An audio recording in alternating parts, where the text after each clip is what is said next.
Okay,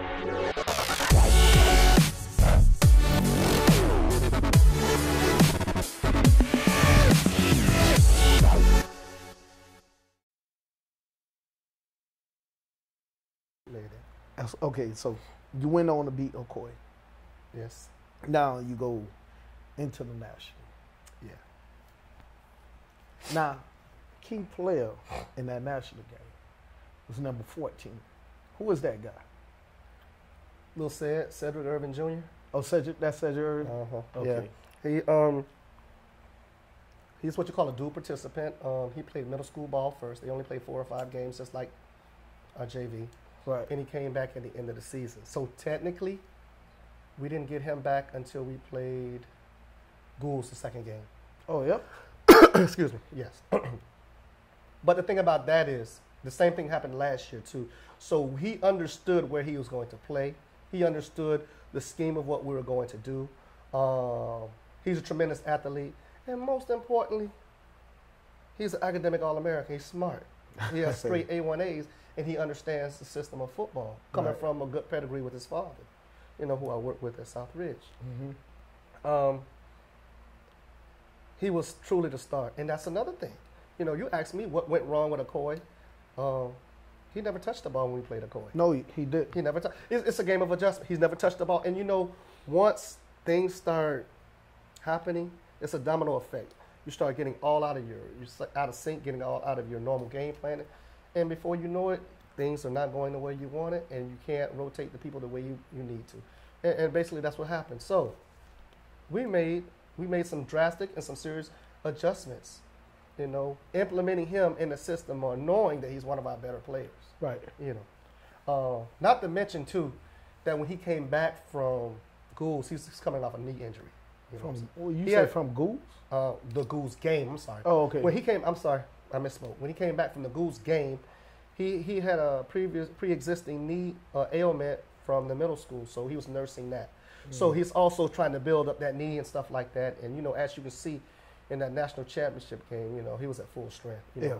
Oh, my God. Boy, he was deadly. I was like, where he come from? Yeah, exactly. Because I didn't see him in a Okoye game.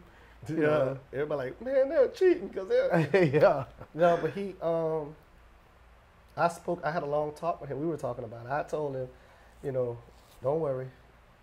You're going to get that pill. It wasn't very long, but you're going to get that pill. We just, trust the system. You know what I'm saying? Trust the system. We went in a totally different formation. We never really got in a wishbone. No. Which is what everybody was expecting to go ahead. No, you was more in the eye, right? It was in the eye. Yeah. It was in the eye. Old school. Yeah, we was in the eye. What we wanted to do, basically, was just isolate their linebackers. We wanted to see, what their linebackers was giving us with our double tight. We had 2 great blocking tight ends. We had 4 great blocking tight ends. Okay, so we knew the defensive ends weren't going to be factors unless they start cheating. You know what I'm saying? Right. Start, cheating. So we want to see what their linebackers want to give us. We have great fullbacks. Number 16, Underwood, Tremonte Underwood. Number 11, Justice Moon. Great point of attack fullbacks. Takes a special person to play fullback. They know they're not going to get the ball much, but they gotta hit that backer at the point of attack and turn him so that we can just ride off of him. Right. And that's what they were doing. If you replay the game, you'll hear them talking about those kids right there. Every now and then catch the ball out the backfield when we need you. Yeah. That's what we want to do. We want to put our bigs on your big. Put a hat on a hat. Let's go get that linebacker, and then let's see what's up. Okoye came out to me trying to lock down number 3, which is Jalen Brown. Mm-hmm. That's how they came out. Okay, we're going to shut down 3. Mm-hmm. That's all they got. They got number 3. But you came and surprised them. Right. With number 14, which is Cedric Irvin. And then number 24, L.A. Yep. And, man, them boys had a tremendous game. Well, see, what people didn't see also in that game, too, those boys were getting their 3 yards in the cloud dust, but what they didn't see is that, we started watching their defensive ends, too. And when they start cheating and stuff like that, that's when we send Jalen on the bootlegs, on the bootlegs, Yeah. and the naked boots and stuff like that, just to keep them honest, you know. You might not even notice, but if you go back and look at the replay, we get into the spread. You know, some people call it a 22 set, you know, spread to receivers, 2 slots. And it was 4th and 4. And we were in the red zone. We were about on the 6. And we got into the spread. They were so afraid, piggybacking around on what you said, of what Jalen was going to do out of that zone read, because Jalen was killing them with his zone read in the game before, which, you know, we still didn't win. They were so afraid of that, they jumped off sides and gave us a 1st down and goal. And that's when we scored our touchdown, a touchdown to go ahead. And you know, same game, Okoye. Jalen, he was more on target with throwing the ball than ever. Well, we didn't throw the ball that much. I know, but yeah, in the national game, he had a lot of downfield throws. Sorry. When we played Okoye, the first play of the game was a pass. I don't know if y'all remember that. It was like a 60-yard bomb. Well, 50-yard bomb. 50 yard. We were in the Wishbone. We did exactly what they expected us to do and what they didn't expect us to do. We got in the Wishbone, and I got with my cousin, who's the offensive line coach, DeLawrence Moore. I got with him, and for 2 days, he was saying that, you know, every time we get in the Wishbone, they bring the safety down, and the cornerbacks cheat up. They're trying to stop us from going off tackle. I said, yeah, so what's your point? He said, cuz let's surprise them. Let's throw a ball on the first play of the game. I said, I'll think about it. And we were going through walkthroughs for 2 days in Disney, going over and stuff like that. We were looking at film, and then we looked at the film, and we saw it. The guy, he said, there's nobody back there. And I said, all right, well, let's try it. Let's see what happens. And, you know, we always talk about things like that, but we never really do it. Because when you get the ball kicked off, it's on the right hash or the left hash. We don't know what we're going to do. And then when the ball was kicked off, I said, you know what? I don't care what hash mark it's going to be. It was on the right hash mark, as a matter of fact. I don't care what hash mark it's going to be. We're going to go ahead and we're going to throw the blast pass out of the Wishbone. And we did. And what happened, people don't know, like, after we caught that long pass, we got the ball on I think the 7 or the 8 yard line, completed pass. Right. Nice pass by Jalen, good catch by Robert Fulmore, number 6, one of our better 6. receivers, who caught that ball also in the national championship game on the sideline. What it did was, although we lost the ball the following play, we fumbled the ball the next play. People don't even realize that. We fumbled the ball the following play, and they drove for 3 or 4 yards. We got the ball back and punted. And then we made them fumble. And then that's when we scored. But my point is, we set the tone of the game with that play. If you notice, that safety did not creep closer to the line of scrimmage no more. He was staying back there. He was very apprehensive. He didn't want to get nowhere near that line of scrimmage. That's how come we was just getting 3 or 4 yards in a cloud of dust. But y'all confused them linebackers also. Yeah. They didn't know. Look, they didn't know if we're throwing or if we're running. And we only threw one pass. And that's what you got to do. You got to put a little doubt in their mind. Right. You know, you got to do what you think they're not going to expect. Yeah. Okay, go on to the national. You met what team was that? Hoffman Estates Bulldogs. The Bulldogs. Oh, well, wait, hold on. Red Hawks. They're the Red Hawks. Red Hawks. Because the first team we played were the Bulldogs, Okoye. Okay. And it was Raleigh. They were the Bulldogs, and Okoye were the Bulldogs too. And Hoffman Estate were the Red Hawks. But all 3 of them were same color, red, black, and white. Right. All 3 of them same color. Okay, against the Hawks. Why that game seemed so easy? It wasn't.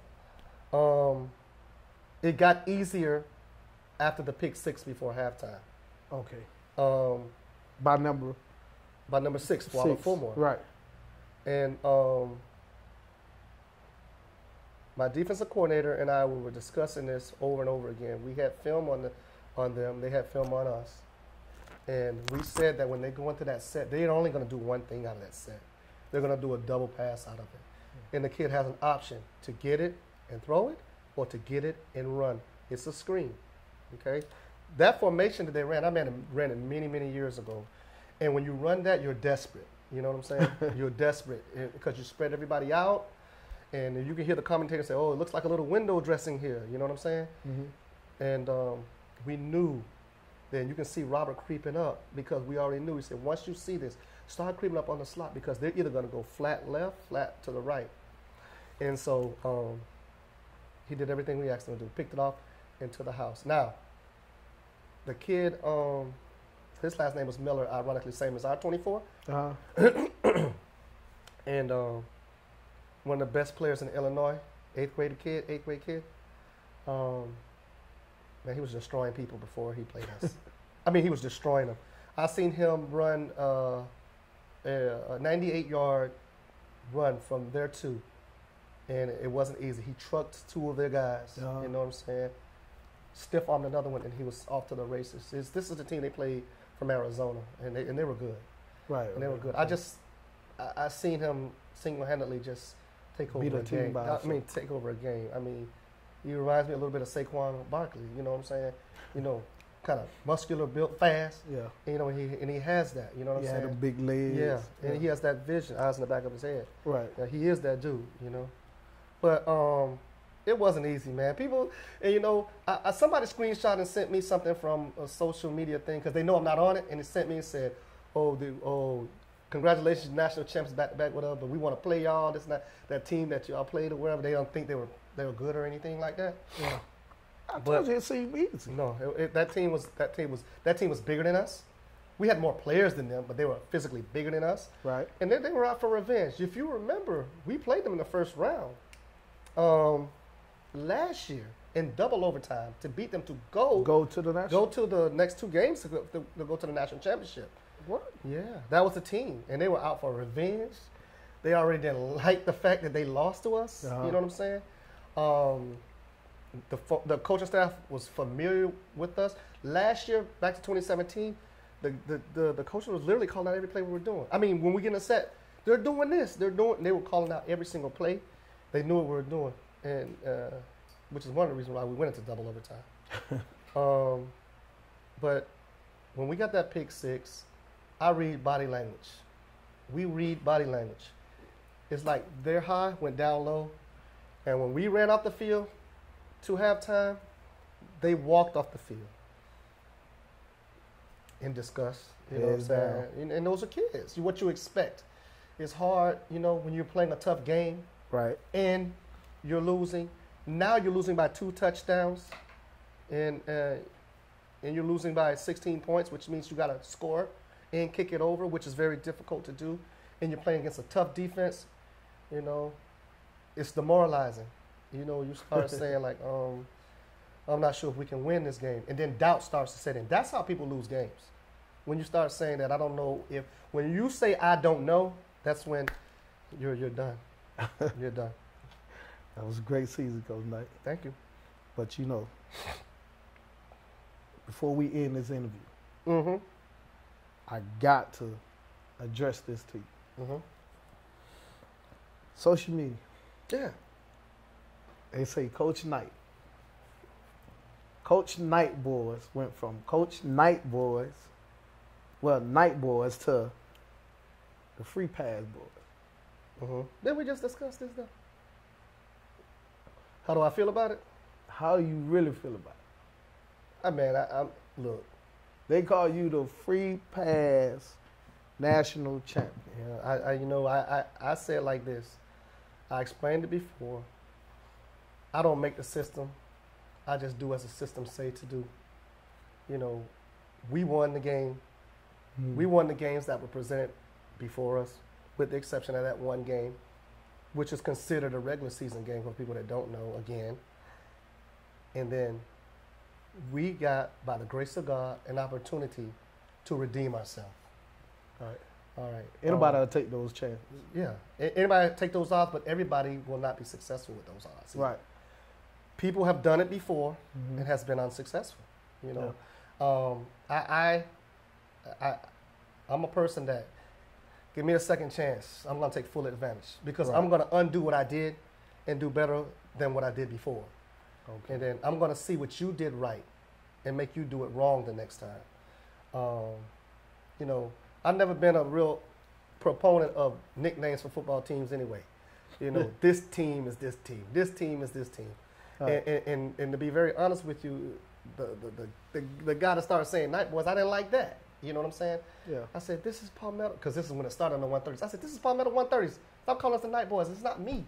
It is what, but it is what it is. It is now. And it's stuck. And it's stuck. And that's what I'm trying to tell you. It's stuck. But you know, I just want the kids and everybody to understand that, you know, it's more than just, you know, a nickname of a team. You know what I'm saying? Right. I mean, it comes from the starting quarterback all the way down to the last water boy. That's the part of the team. You know what I'm saying? Right. It's just not one name, not one person. It's an accumulation of things that happens that makes a team. You know what I'm saying? And to answer your question, it don't bother me. You know, the trophy right here, we got the trophy over here. We're trying to get some more rings, so, you know, Yeah. it doesn't, that stuff don't bother me, man.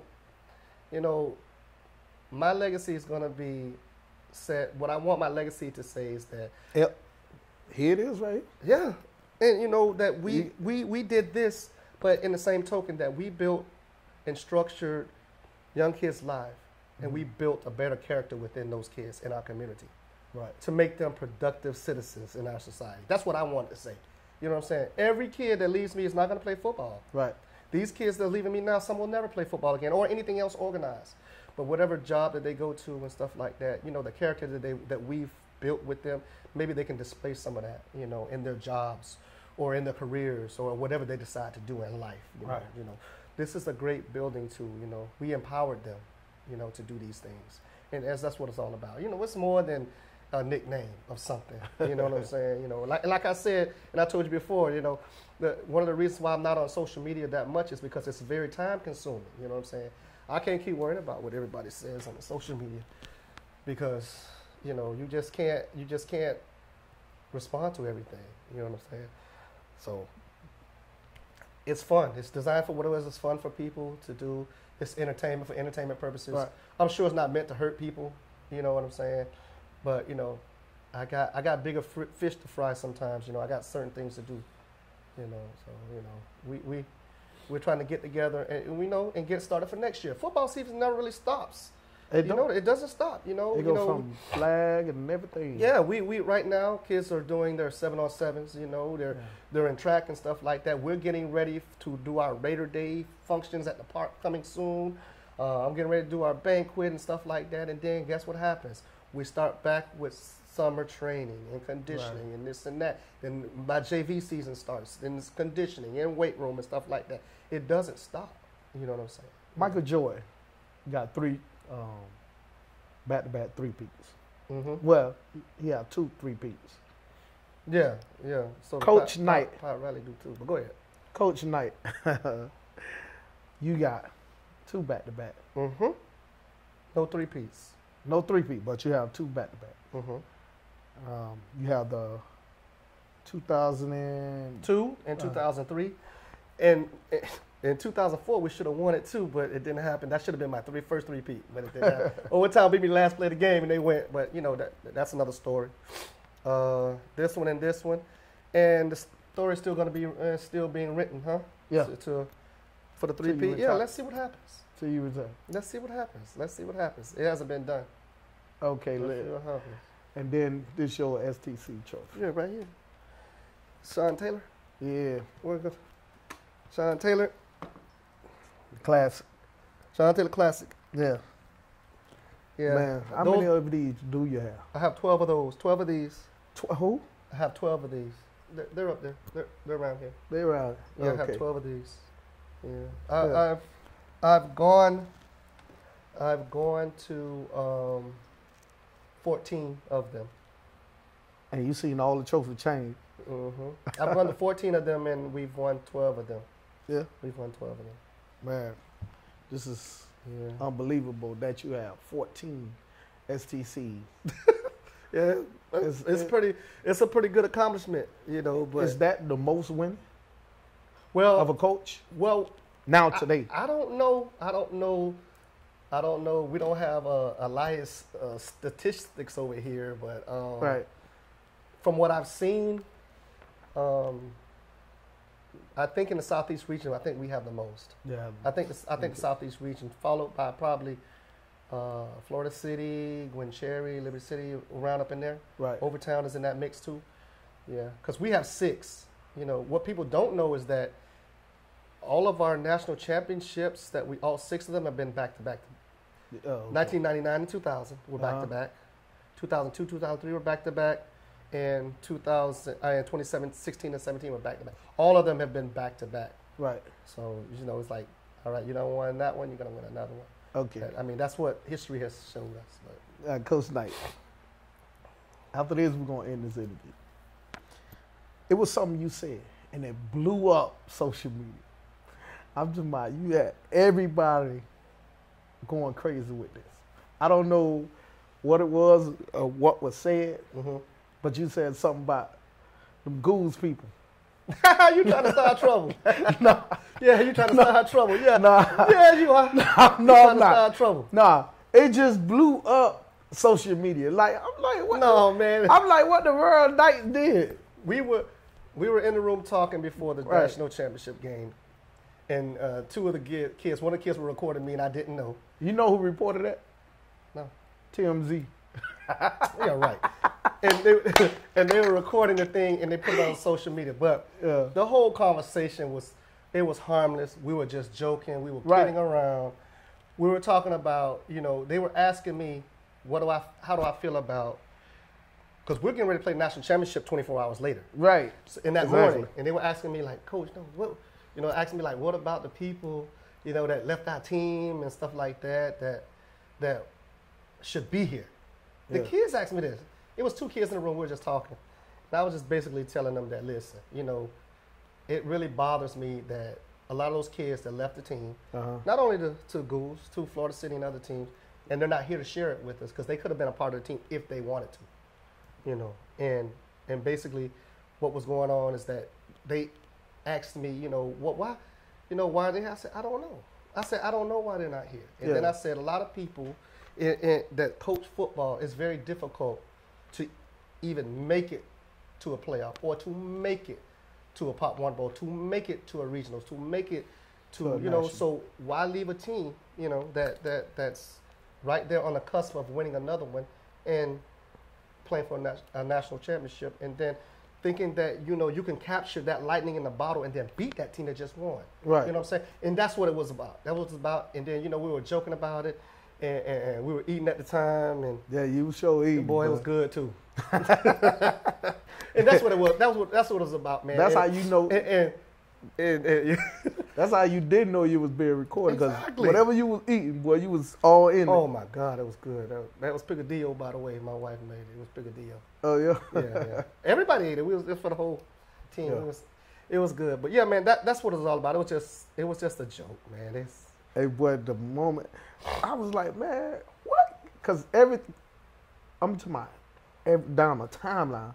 Oh, Coach Knight, Coach Knight, that, et cetera, et cetera. I'm like, what the world, Coach Knight? I didn't really see it. I heard about it because my phone was on silent at the time because, you know, I had just finished the interview with ESPN. Because, you know, they interview you before. Right. Like an hour. Just like me and you sitting down, they interview you so they can ask about the kids and all that kind of stuff.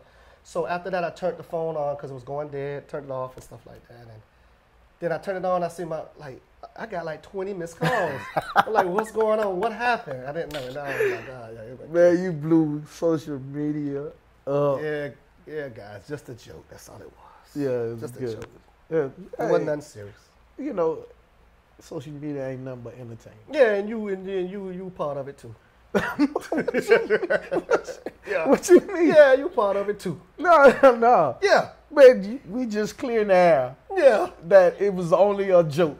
Yeah, I know it is. Jokes is joke. Yeah. You know what I'm saying? Yeah, the gasoline right here, you got the match in your hand. Nah, man. Yeah. Okay. You already on fire. You winning That's good. Yeah, man, look.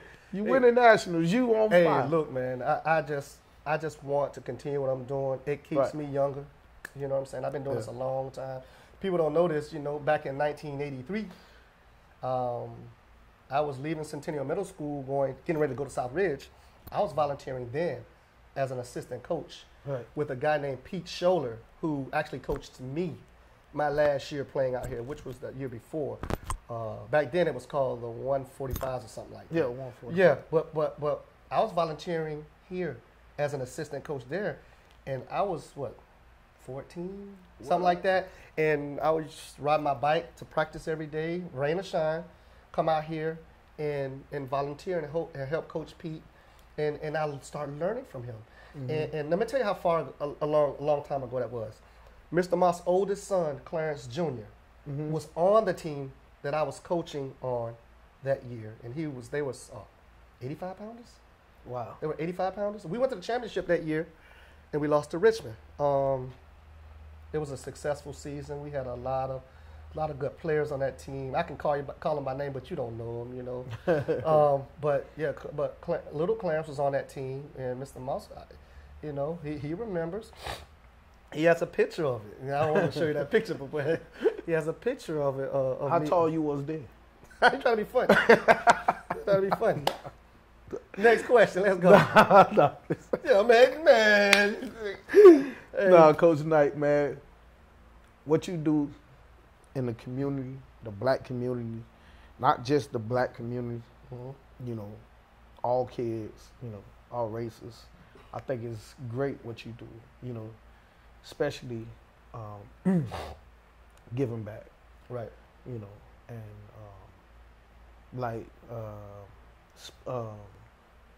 most definitely that I know you have a family or whatever, and I don't see how you put the time in with the family and being out here for the kids. Well, one thing people have to understand, I didn't really see the whole thing. Well, I did see the whole thing of Mr. Moss's interview, but I didn't hear him touch on it. But if you speak with him, and you have to understand that when you deal with this stuff, you have to include your family, right? So that you will have spend time together. You know, even if your family sometimes don't want to be out here, right, you have to include them. You know, that's how come, you know, I have to include my wife as the team mom. And, you know, my son, he comes and watches the game. He's an inspiring coach, but he coaches a different sport. He coaches basketball and soccer. And, you know, you got to have the support of your family, you know what I'm saying? Right. And not only that, you got to set certain part of the time away so that y'all can say, let's get away as a family and let's do this. Right. You know what I'm saying? You just can't, it can't be 24/7 football. It has to be some time to R&R, you know, recoup, relaxation, recharge your batteries. Right. You know, but, you know, it takes up, it consumes a lot of our time. But, you know, but you're not going to be successful if you don't spend the time. Right, because most parents out here on your football team, they always say Coach Knight is a father, he's a coach, he's a teacher. Yeah.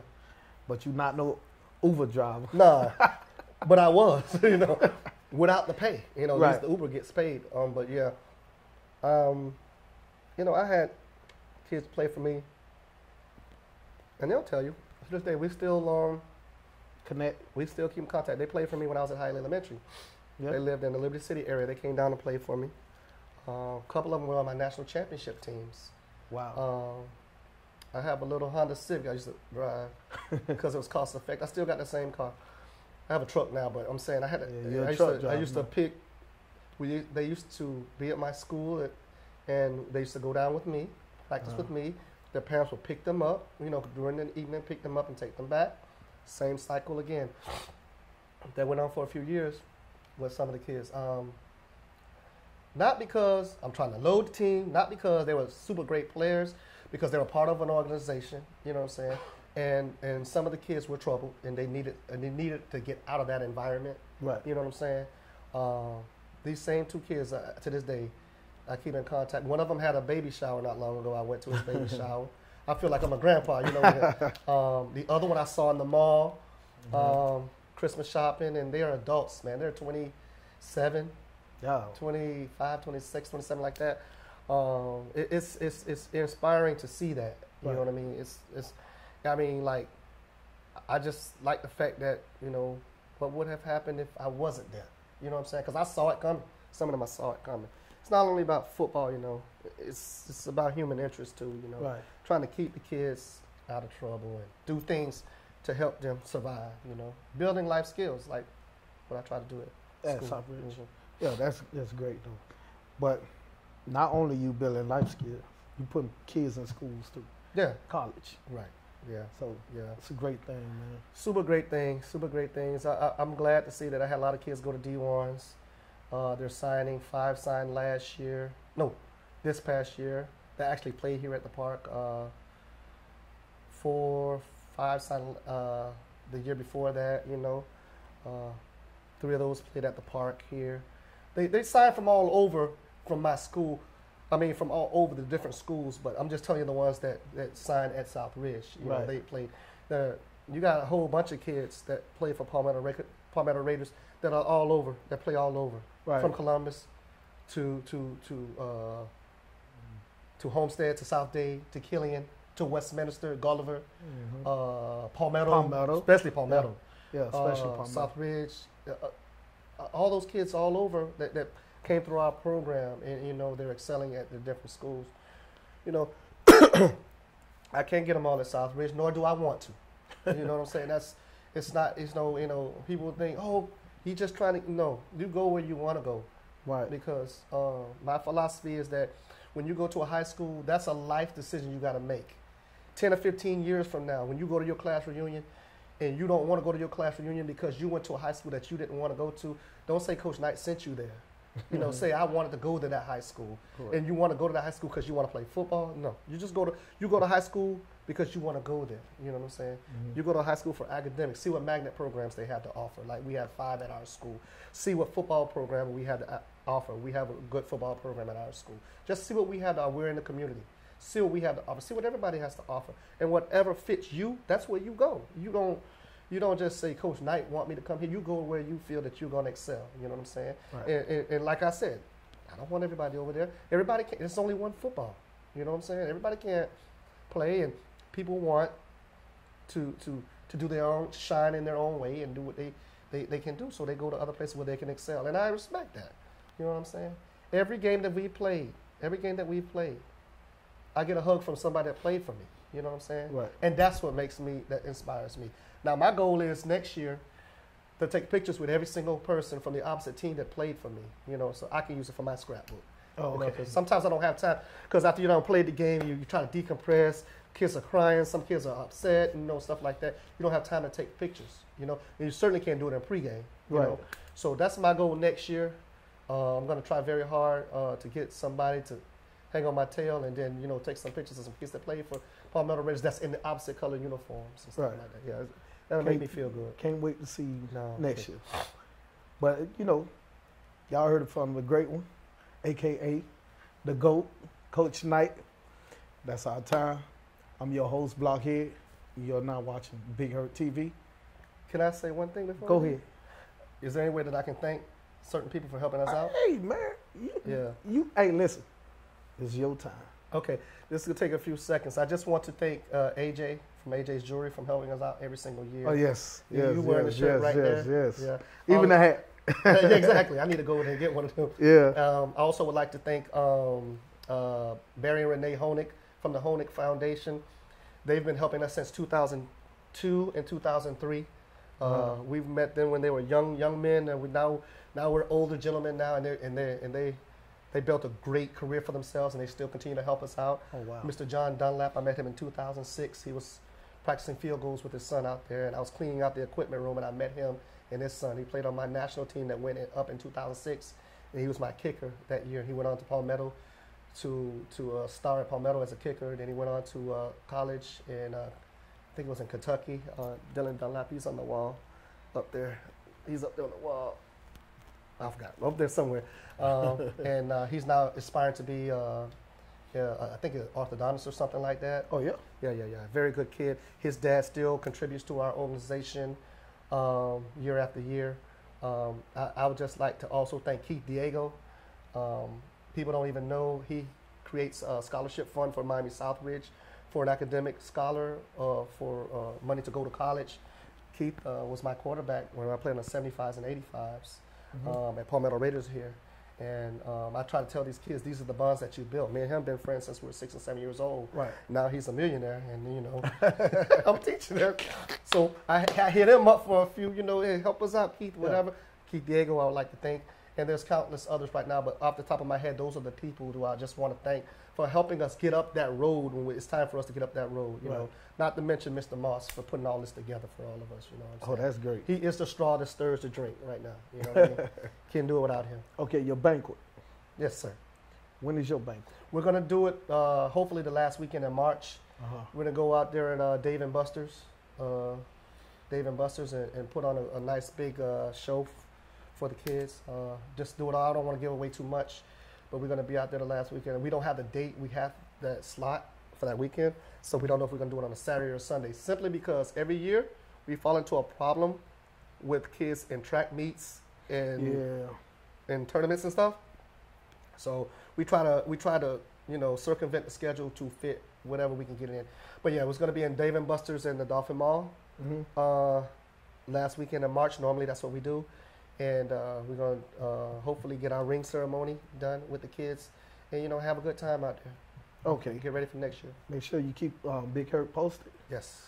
So we could be there, see that ring ceremony and everything. Yes. And you can show some of the rings you have right there. Man. Besides your wedding band, I see your wedding band gonna stay there, but yeah, you can walk me through these. This is the 2000-2003 with this one and this one.